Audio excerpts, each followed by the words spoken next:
Hi, I'm Zibby Owens, and you're listening to the award-winning podcast, Moms Don't Have Time to Read Books. If you like this podcast, you will love my new anthology called Moms Don't Have Time to Have Kids. Check it out, and you'll hear from 49 authors about all sorts of things moms don't have time to do. All the authors have been on this podcast. Also, check out my TikTok @with Zibby and Tracy, my other podcast, Sex Talk with Zibby and Tracy. Check out Moms Don't Have Time to Write on Medium. And of course, my new publishing company called Zibby Books. And now back to our daily author interview site and a quick hello from some of my kids. Hi. Hi. Hello. Enjoy the show. Today, in honor of February being Black History Month, I am doing a giveaway of a beautiful collection by Zora Neale Hurston called You Don't Know Us Negroes and Other Essays. Introduction and edited by Henry Louis Gates Jr. and Genevieve West.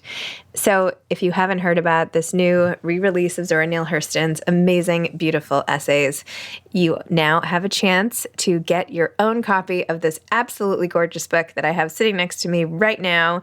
To enter, email info@zibbyowens.com. And in the subject, just say entry or giveaway. And I will take all of the emails from all the people who entered the giveaway and randomly pick one winner to send this to. So you have until the end, let's give it till February 7th. So anybody who's listening between February 1st and February 7th, please enter the giveaway by emailing info@zibbyowens.com. And in the subject, just put giveaway, and I will randomly pick one. So again, that's for the Zora Neale Hurston giveaway. Okay, so today's interview is with Brendan Slocumb, who wrote my new favorite book called The VIOLIN Conspiracy. Brendan Nicholas Slocumb was raised in Fayetteville, North Carolina, and holds a degree in music education with concentrations in violin and viola from the University of North Carolina at Greensboro.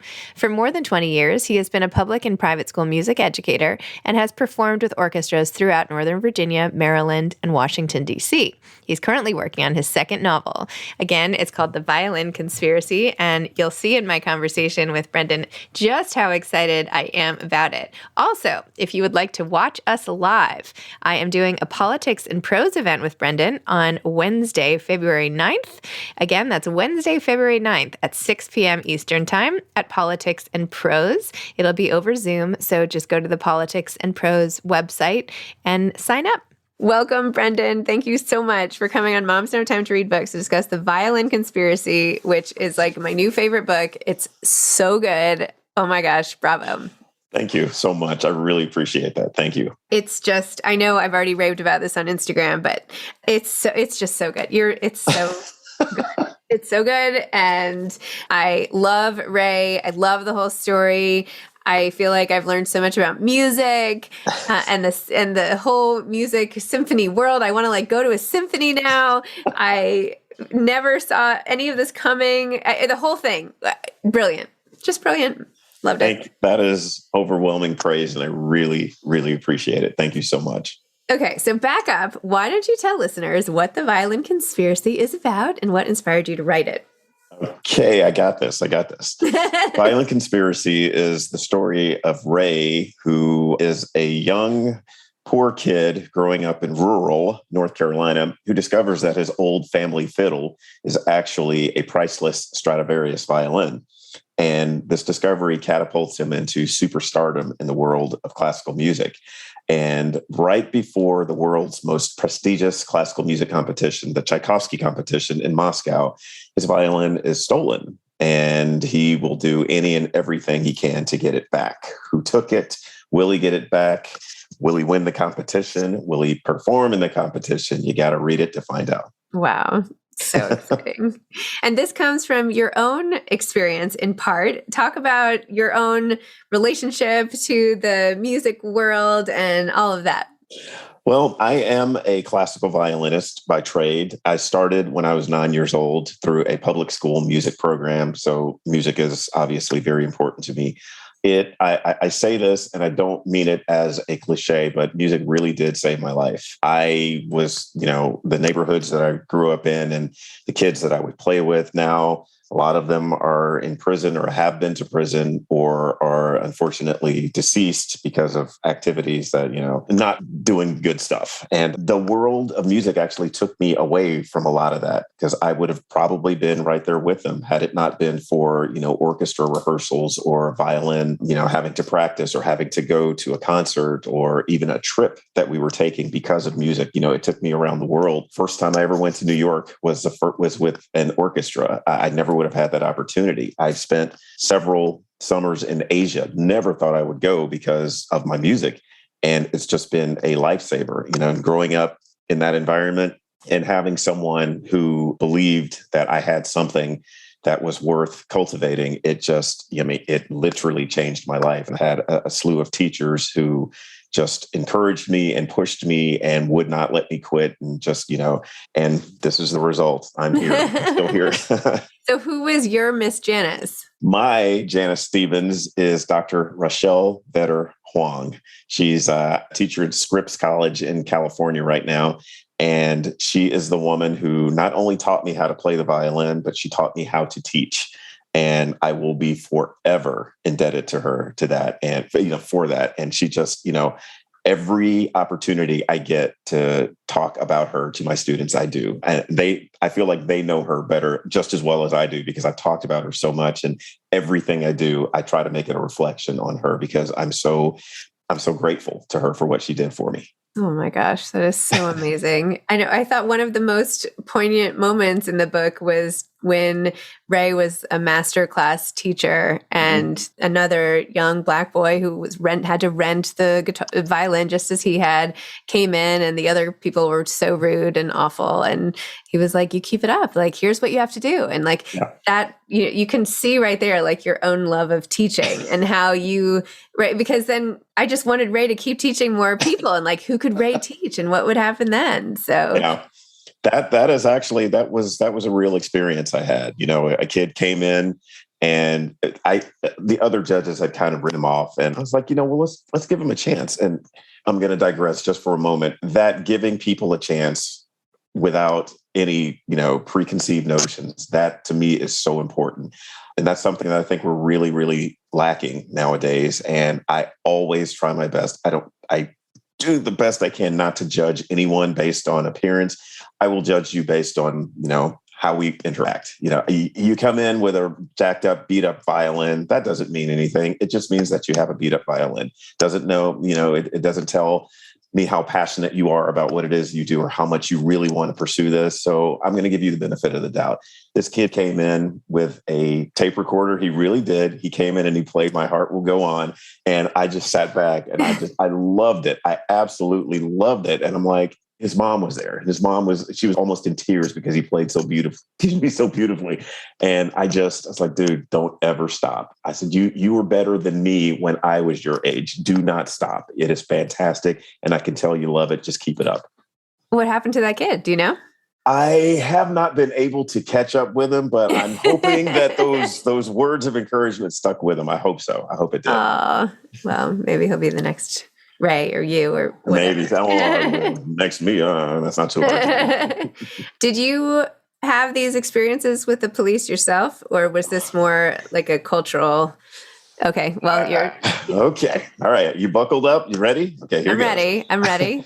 The Baton Rouge thing, and I will say, the Baton Rouge thing is a little bit modified. I never went to jail, but I did get stopped by the cops in Baton Rouge, and I was terrified. I was with a friend. We were driving cross country in 2000, and we were in Baton Rouge, just taking that southern route right before New Orleans. And it was a Sunday. There's nobody out. And, this was pre-GPS. So it's like, okay, I think the hotel is that way. And I'm in the right lane and I needed to turn left. He was like, yeah, I think it's that way. Put on my signal. There's no one else on the road.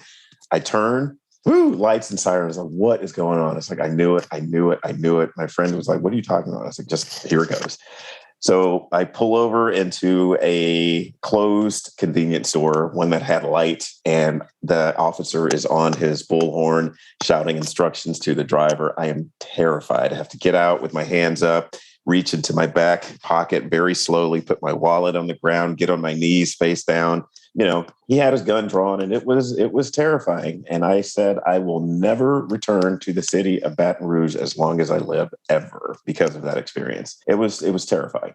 And all I'd done was make a left turn from the wrong lane. That's all I did. But I'm sure he thought he was doing his job. I love that this book now has become like the press conference that Ray gave. Right? Like, this is your way of being like, I'm not going to Baton Rouge again. Thank you very much. That's exactly it. Oh my gosh. Well, that scene and then the subsequent scene too. I mean, was it in Boston? Wasn't it in Boston? Yeah. That's actually one of my favorite chapters of the book. It's a great chapter. Oh my God, that was quite a scene. And the way you painted the Marxes, oh my gosh. And even how she changed her accent around the police, and you're like, Ray's almost loses it, and then he's in trouble. Oh my gosh. Wow. Crazy. Well, when did you learn to write like this? I mean, this is like, was this just a gift? You just were born like you love to write, or you didn't love, like, when did this whole writing piece? Because obviously you're gifted in violin and teaching and all that, but like, this is really amazing. So you must have had some practice. I hope you've had practice. Otherwise, you're putting so many writers to shame if you just like crank this out as your first attempt. So tell me about the writing. I have actually had a lot of practice. I remember in high school, my English teacher, Evelyn Farr, God rest her soul, I was fortunate enough to have her for 11th grade English and 12th grade English. And the writing assignments that we would do, you'd write, and I would never get my papers back, and I never understood why. And one day I looked up on the bulletin board. They're all up on the bulletin board. I'm kind of like, okay, well, she thinks that this is good. I never paid too much attention to it. And I'm in a band, and we needed songs to do. We'd done every cover imaginable. So we needed original songs, and none of the other guys were like, yeah, I'm not doing this. Okay, well, I'll try writing a couple of songs. First few were terrible, of course. They all rhymed and everything was awful. And we thought we were just, hey, we're it. Hey, we got this, got some good songs, whatever. So my writing evolved a little bit from the songwriting, and that's been maybe 20 years now. And I took a stab at writing a manuscript for a science fiction novel. I love science fiction. I love mystery, and I love science fiction. And I wrote this probably in 2007.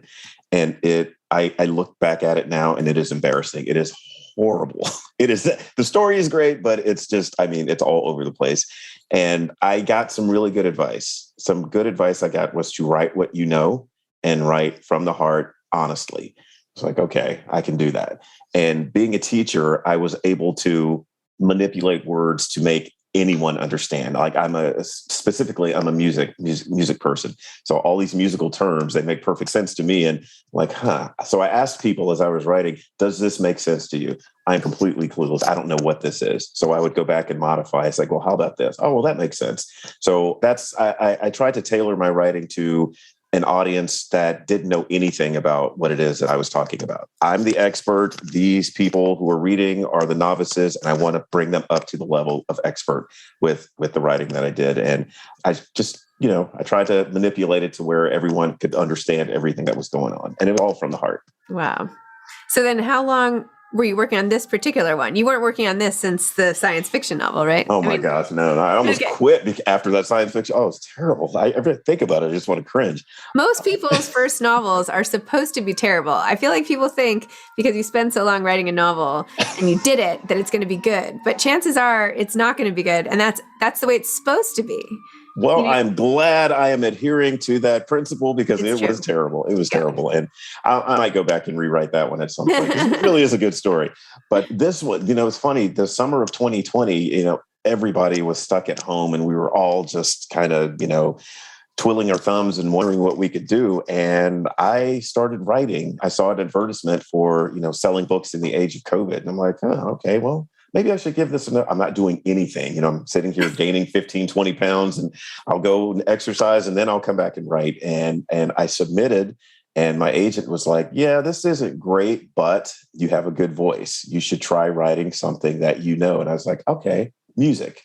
I know about music. And I remember telling a friend, and he reminded me of this, a college friend, my life up to that point, I thought it was interesting. And he said, Brendan, you should write a book. And I said, you know what? I'm going to write a book. So I thought about that. I was like, maybe my story would be interesting and I could kind of, zhuzh it up a little bit. We'll see.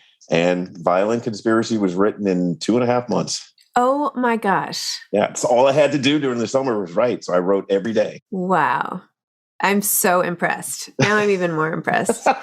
Sorry. Did you know all the twists and turns before you started? No. Oh, not at all. Not at all. Not at all. I was writing it like half of it was the story of my life. The other half was, I'm going to write this like a movie. What would I like to see? I would love to see this, or I would love to see this. Ooh, I need a twist. Oh, this is going to be great. Oh, no, I can't do that. Oh yeah, I'll do that. We'll see what happens. Yeah, it was a lot of fun to do. It was a lot of fun. It really was. Wow. And you sold it as a 2-book deal. So what's the next one?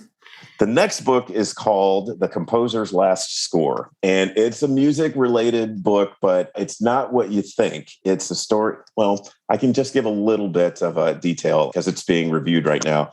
It's about a woman living with autism back in the early 1920s. And no one really knew what autism was and didn't really know if she had autism, but she is a musical genius and she can do things. And someone maybe takes advantage of her skills and, maybe some music was written and we don't really know who did it. Was it her or was it the person who is taking a liking to her? We don't know. And what happens, that was in the past. And then what happens in the present when the descendants of this musician, who is just an amazing person, everyone across the world knows his name, they find out, well, maybe he didn't write everything. Ooh, that could put their whole corporation in jeopardy. Have to see what happens. Wow. Oh my gosh. Well, I will read anything you write from now on, pretty much. I love it. Thank you. Wait, going back to this book for 2 seconds, did you, and not to keep delving into your life, but please. Did you have, the relationship between Ray and his grandmother is so special and wonderful. And she was just, I fell in love with her too. And her encouragement for Ray to just keep being that sweet boy and to work twice as hard and all of that was just so poignant and moving. Was that based on your relationship or is that fictitious? It is a true relationship. My grandma, Nora, was the absolute sweetest person on the face of the earth. And I think there's a line in the book you have to forgive me. I read this book probably 24 times, but it's been a while since I've read it. And I think there was a line I wrote that her voice was so sweet, you could get diabetes just listening to her. Yes, I read that. Yes. It is the honest truth. As I was writing her, I could hear her speaking to me. I could hear, me asking her questions and her saying this to me. And she was the sweetest woman alive. And I remember specifically one time I was really mad about something and she just sat me down and didn't yell, didn't scream. She just so sweetly said to me, I need for you to know that what you're doing the right thing and you're doing it the right way. Just know that. I need for you to know that. And I just, wow, okay. All right, Grandma. Okay, sure. All right, I'm better now. Thank you. That was my grandma. Oh, wow.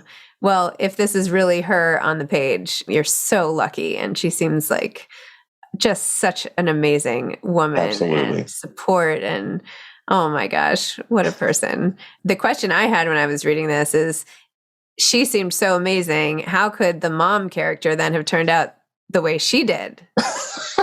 Well, okay. First, let me be very, very clear. This is not my mom. Actual okay. mom. I know. I said the mom character. I didn't say your mom. Now, there are elements of truth that go back to, I think it's with anybody's parents, they don't quite understand what it is you're doing and, whatever. But that my mom she was nowhere near like this mom character. But it just, everyone has their own things going on and their own quirks and own personalities. And Grandma Nora had several children and, some of them turned out to be this way. Some turned out to be this way. And mom character just happened to be that way. She just didn't get it. She just didn't get Ray, and that's okay. That's totally okay. Well, I wouldn't say the stuff that went on with the family was totally okay. I thought it was pretty terrible. And Thurston and the girlfriend and all of them, at least there was one aunt ally. But aside from that, I just could not believe Ray, such a great boy, was continually sort of not abandoned, but betrayed, really, by all the people who were supposed to support him. Yeah. And yet he kept picking himself back up and and Yeah. going back and doing his thing. It's, you know, That was the whole point. It's just perseverance, try. You do it because you love it. There are going to be obstacles, and you've got to learn how to face them, because they're going to confront you, and you've got to learn how to deal with it. And I really wanted to push that point home for everyone. You know, you are going to face obstacles. It is going to seem like it's impossible, but you've got to keep going. Your perseverance is going to get you through. And, you know, I think it showed in the story. wow. I loved also the inside glance into what it's like to be a traveling musician at this level. And there was one line, I think, when you wrote about the indignities almost of traveling, and how you like, how are you ever supposed to stay fit when you're like traveling all the time and eating all this terrible food? And, you know, it's not such a luxury to be packing up and on the road again. And, you know, I hadn't even thought, I just wasn't as familiar with this world and what the demands would be like. Yeah. So I found that very interesting. It's pretty demanding, and you really have to love it to put yourself through, you know, everything that you do. But you get on stage and you do what you've been working so hard to do, and the people react to it the way that you want them to, and it's all worthwhile. Wow. Amazing. So what advice would you have for somebody who wanted to write a book, aside from just perseverance, obviously, and, you know, not worrying about the first draft, maybe sticking to it, all that good stuff? Like, what else would you say you know, if you were teaching writing instead of violin? Well, definitely don't worry about that first draft. Just go ahead and write it and get it out of the way and be done with it. Definitely write what you know from the heart. If it's not honest, if you don't believe it, then no one else will. How can you expect anyone else to? You have to write what you know, what you believe, what you love. What you know, what you believe, what you love. You do that, you can't go wrong. Oh my gosh, I love it. So no outline, no nothing, 2.5. Oh, well, you know, you can do the outline, but, you know, my outline changed probably 24 times. It changed. And I was just like, well, if I'm really being true and honest to myself, I've got to do it this way. You know, there were times where I would have fights with my agent. No, you can't write that. No, no, things like that don't happen. I'm like, dude, they really do. This happened. I mean, it was a fight. You know, you have to stick to what it is that you believe in. And I did. You know, the first couple of times I gave in. I was like, well, okay, I'll take your advice on this. But there were times where I would write things and I knew for a fact, this is what happened. This is the way that it happened. This is the way that it happens regularly. This is my perspective. And it's valid because it happens. And just because it's not your perspective does not mean that it's not true or it's not valid. So I'm going to stick to my guns, and I'm going to really fight for this to stay in the book. And I did. And I think it was a good result. So definitely do what you love, write what you know, be honest. And one thing that you stress sort of with the story itself, and then the note at the end and everything, is the importance of bringing more people of color into this world of music, and especially at the highest echelons. I think you said at one point there was like 1.8% or something like that of all symphony musicians were Black, which is crazy. I had no idea. That's, you know, how can we fix that? What can we do about it?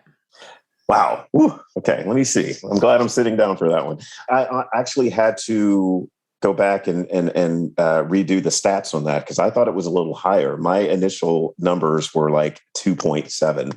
And then I did some more research and I found that it was quite a bit less than that. So it all starts with, I think it really starts with perception. You know, this is not music, classical music, you know, violin, strings, whatever. It's not just for a certain group of people. You don't have to be rich in an affluent neighborhood or have, you know, parents who are CEOs in order to play the violin and to love it and to be good at it. You don't have to. All you need is the desire. And if you want it badly enough, it will happen. And there are so many people that look like me who are capable, who just have not been given the opportunity. And you know, unfortunately, some of us have given up. Some of us are still fighting. And I think as long as books like this come out and stories like this come out, that's one reason I really wanted to do this, just to raise awareness. And I'm hoping that has happened and will continue to happen if people know that this is a thing. Okay, well, wow, there are not very many Black people. Why is that? Then the question gets asked, and then we can come up with answers from there once the question is asked. But, who would think to even ask the question? You would just look at a symphony and see a sea of faces, none of them that look like mine, and it would totally be fine. But for people like me, I'm like, wow, that's kind of messed up because I can do that. Why am I not up there? Why are other people who look like me not up there? So I think a big part of it is just to ask the question first and to raise awareness. And that's one thing that I'm really hoping this book will do. And, we can start with programs and getting kids in early. We can go to these places that don't have music programs and just start them, just seeing a violin. I'd never seen a violin before. I don't think I'd ever heard one, to be honest. And when I saw this lady, Susan Ellington, God rest her soul, when I saw her come in with a violin, wow, that's pretty cool. Oh, okay, I want to do that. And it changed my life. Wow. I wonder if there's some sort of program to be set up for the kids who have shown even a slight interest and yet have to rent the violins. Like that also, when Ray almost had to give his back and maybe there's some way to sort of sponsor a violinist or sponsor musicians or. Yeah.